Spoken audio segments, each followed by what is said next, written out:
Hey guys, I am currently in the Maldives. I just got back from shooting a project and I thought that it would be a fantastic opportunity to share with you the gear that I live by and travel with. I have it all with me, so I really want to share it with you. You guys ask me all the time what I use, so the essentials are really try to travel as light as you possibly can when you, if you are traveling, it depends what sort of photographer you are. I'm a travel photographer and lifestyle photographer, so I'm often on the road and hiking or in the water and things like that, so I just can't be changing lenses and changing cameras all the time, and it's just too heavy for me to be carrying around. So I have nutted out a pretty good kit for me. It's not for everyone. Hopefully it sheds a bit of a light on what I use and potentially what you might be able to use. So the biggest thing is I use the Sony A7R III.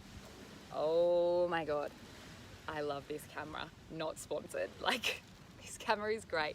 So I actually changed from another brand because I wasn't getting what I needed, which was being able to do high-res video, like really, really high quality video for projects and for my own work, and also beautiful photos that I really, really wanted as well. So I found myself thinking, oh my gosh, I'm gonna have to have two cameras, and then it was crazy because then it's just so heavy. It's just way too much to lug around. So I actually changed to the one system, and I've been using this Sony camera for probably, I would say, a good part of 3 months now. So everything from Bora Bora onward, if you've been following me.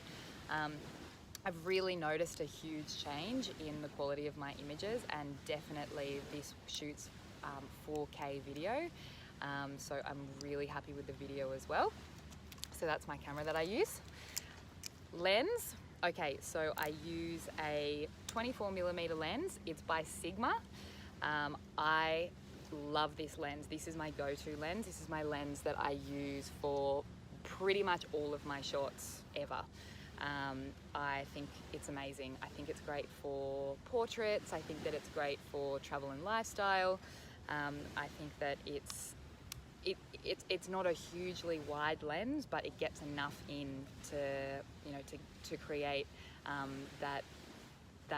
that feeling, I guess, that you want to get more of the landscape in, and you want to get a person in at the same time, and you don't want it to be too wide and blown out. So that's my lens that I absolutely love and I use all the time. The other thing is, so I have the filters on at the moment, so they're by a company called Gobe, G-O-B-E. I have ND filters, which I've only really just started using. I feel like I'm learning so much about photography every day, videography. I've only just started doing videography. But a bit of a hint that I've only just figured out for myself is that you really need to be able to slow your shutter down and not let so much light in. So to do that, they essentially talk about ND filters being sunglasses for your camera. So that really helps, and you can tell, the difference is massive. So you can really get creative with your shots, and you can shoot. For me, I'm always shooting in beach situations, so I'm shooting in high sun and high light all the time. So that's really something that I've really grown to love over the last month, I guess, that I've been doing, or a month and a half. Another thing is a UV lens cap, also fantastic for cutting out glare and things from photos, so and video as well. So, and it also works as a really great protector for very expensive lenses for the glass over the top of it. So I'd really highly recommend that as well, and that's by Gobe. So. And Gobe, also check them out. They're super, super affordable, and they also plant trees with every purchase. So I think that's amazing. All right, next up, so Mavic Pro. So this is my drone that I use. I'm really happy with this drone. I know that there's a lot more out there on the market now, and they've done updates to this. There's the new Mavic Pro and everything, but I'm super happy with this. I've had this this is the only drone that I've ever had. I really, really love it. It captures great video and yeah, great photos as well. I do have some filters on the front. I'll just show you. So it's really dark here. Normally when this isn't on, the lens isn't so dark, it's quite light, so that actually has an ND filter over the top of it as well. So I always shoot with an ND filter over the top, because of course when you're flying over in the middle of the day, which is like high sun, and I'm really wanting to have those vibrant colours popping out. The problem is that you get a lot of glare and things can be quite bright, so you really need to cut that out with using an ND filter for your drone as well. So remote for the drone. I always bring 2 extra batteries with me as well. I have been caught out so many times by, yeah, I've learnt the hard way, trust me on that one. Definitely bring extra batteries.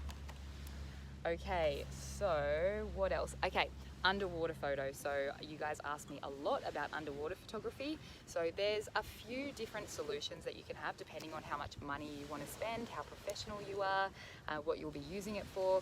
So for me, I am using the Outex kit, which is absolutely amazing. I'll show you in a second.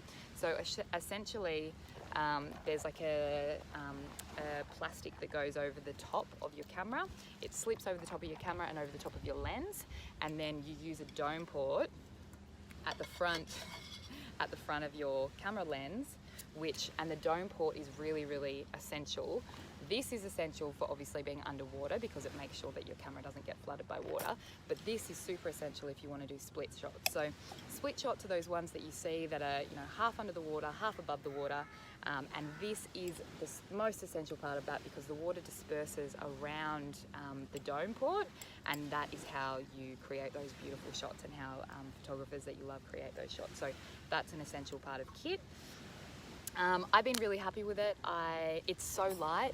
Like, there's other things on the market that are super, super expensive and that are super, super heavy, and it wasn't for me. They might be for you, but it just wasn't for me, because it just, I mean, for traveling, carrying something that's 3 or 4 kilograms on top of already having all your other gear is not very practical. Okay, so hard drive. Do not leave home without a hard drive. Oh my goodness. Haven't I been caught out with that too? I was in the Maldives, when was it? Last year, and my computer was completely chock-a-block, and I actually had no space, and yeah, we got there in the end, but honestly, I'll never do it again. I had to delete things, and it was horrible because I didn't have a hard drive with me, which I know now is just absolutely ridiculous, but hopefully that helps somebody out there that doesn't have one of these. They're a couple of $100. Mine is 4 terabyte. I shoot a lot, so I have a lot on there, and I back up everything. You can catalog everything, and I think it just is a really great way to keep everything in a great order. Another thing that I've got recently is this guy, Cygnet, Cygnet. I don't know how to pronounce it. I'm probably pronouncing it wrong, but anyway, I'm using this guy. It's a power bank, and it is fantastic because being on my phone all the time and constantly shooting stories and you know, shooting on my phone sometimes as well and editing on my phone, I find it really challenging to keep my battery charged. So this charges 5 times. It's a I don't know what the input is, but it's one of the bigger ones, so you can get different. They cost, you know, less to get one that doesn't have as much battery charge in it, but this charges about 5 times, so that's excellent for me, because particularly when you know, I need to be charging my drone, but I'm like, oh my gosh, I've only got 20% of battery left, and it's just stressful. It's not worth it. Oh, and last but not least, so I've just invested in this, and I'm only really starting to get the hang of it, but I'm really enjoying it. I think that it adds a level of professionalism to video. So it's not on, but basically this is the setup. So it is the Zion Crane Plus, and your camera fits on the front like that, and it's a gimbal. So essentially it keeps your camera nice and steady even if you're running. So you can be running, and this thing is amazing. Like, it is a workhorse. Like, it will just keep everything nice and still, because that's the functionality of it, and yeah, it just produces those really buttery smooth shots, you know. So I've been really enjoying that. So I think that is just about everything. If you have any questions, you can always get in touch with me, message me, email me, whatever you want to do. Hopefully that was informative, and hopefully that's going to help somebody. And yeah, thanks so much for following along, guys. I absolutely adore you guys, and I'm so lucky to be doing what I'm doing. And yeah, thanks for listening.